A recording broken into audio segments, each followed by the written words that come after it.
RPSC ने एक बार फिर जो है वो अपन सबको चकमा दे दिया है और उन्होंने एकदम से अभी वैकेंसी के फॉर्म्स भरे जा रहे हैं और इसके साथ ही जस्ट 2 महीने के नोटिस पे प्रीलिम्स एग्जाम कंडक्ट करवाने की घोषणा कर दी है, नोटिफिकेशन जारी कर दिया है। तो इसलिए सभी लोगों के अंदर एक खलबली सी मच गई है और स्पेशली आप जैसे जो स्टूडेंट्स हैं, आपके दिलो दिमाग में बहुत ज्यादा जो है वो खलबली मची है। यहाँ सबसे पहले तो मैं आरपीएससी की व्याख्या के लिए कहना चाहूंगा कि मारवाड़ी में एक कहावत है कि काली हावरे जाए नींद जाए तो पाछी आवे नहीं। तो मेरे ख्याल से जो मारवाड़ के लोग हैं वो तो इस कहावत को समझ गए होंगे, लेकिन जो पूर्वी राजस्थान और उत्तरी राजस्थान के जो लोग हैं जहां मारवाड़ी का प्रचलन कम है, उन्हें शायद ये कहावत समझ में नहीं आई होगी। तो उन लोगों के लिए मैं एक्सप्लेन कर दूं इस कहावत को कि काली यानी पागल महिला के लिए वो शब्द है, यूज किया जाता है। तो काली यानी पागल महिला सासरे ससुराल जाती नहीं है और जाए तो फिर वापस आती नहीं है।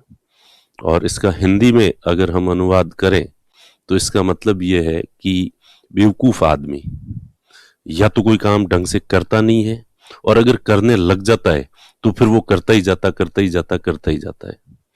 तो ये कहावत इस समय आरपीएससी पर बहुत अच्छे से लागू होती है।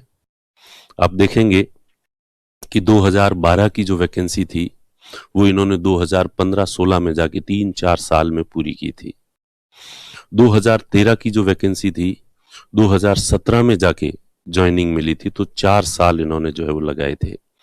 इसी तरह से 2016 की जो वैकेंसी है इसको भी 2020 में जाके इन्होंने जो है 19 में जाके 3 साल पूरे लगाए थे।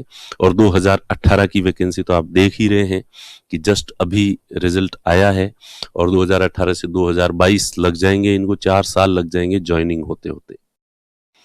तो ये आरपीएससी है, या तो काम ढंग से करती नहीं है, एग्जाम टाइमली कंडक्ट करवाती नहीं है, और या फिर इतनी ज्यादा जल्दी करेगी कि उन बच्चों के साथ अन्याय कर देगी जो अभी फाइनल ईयर जो है वो किया है, जिन्होंने ग्रेजुएशन किया है और जो आरएस देना चाहते हैं।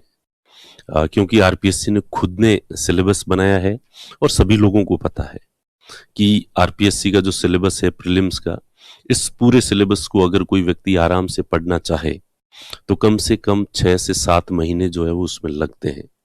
और मुझे नहीं लगता कि आरपीएससी को ये बात पता नहीं होगी। तो और फिर आप जो है एकदम से सिलेबस अभी थोड़े दिन पहले ही रिवाइज्ड सिलेबस डालते हो, उसके जस्ट 2 या 2.5 महीने बाद आप एग्जाम कंडक्ट करवाते हो, तो जो फ्रेशर बच्चे हैं उनके साथ ये अन्याय है। और पर आरपीएससी है, इसको तो मैंने कहा कि या तो एग्जाम ढंग से करवाएंगे नहीं, 3 साल 4 साल लगाएंगे, या फिर करवाएंगे तो इतने जल्दी। और देखा होगा आपने कि अभी 2 सितंबर तक आरएस के फॉर्म्स भरे जाएंगे और इन्होंने 27-28 अक्टूबर को जो है, तो सितंबर और अक्टूबर, तो जो व्यक्ति 2 सितंबर को फॉर्म भरेगा उसे हार्डली जो है वो 45 दिन जो है मिलेंगे, और 45 दिन में वो क्या पढ़ाई करेगा।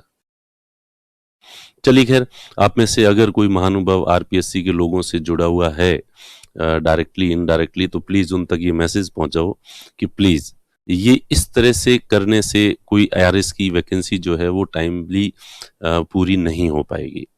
तो चलिए खैर, तो आप दूसरे जो प्रिकॉशंस होते हैं वो लें और बच्चों को पढ़ने का पर्याप्त समय दें। ये उन बच्चों के साथ जस्टिस जो है वो होगा।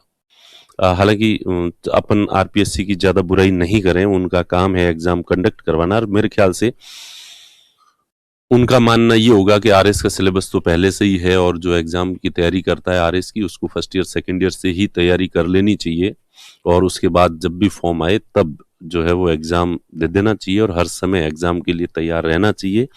और उनका मानना है कि हमने सिलेबस में वही चीजें रखी है जो आपकी स्कूल और कॉलेज के सिलेबस में थी, और अगर आपने स्कूल और कॉलेज में ढंग से पढ़ाई की है तो अब आपको इतना ज्यादा टेंशन लेने की जरूरत नहीं है। मेरे ख्याल से आरपीएससी का ये पक्ष जो है वो हो सकता है।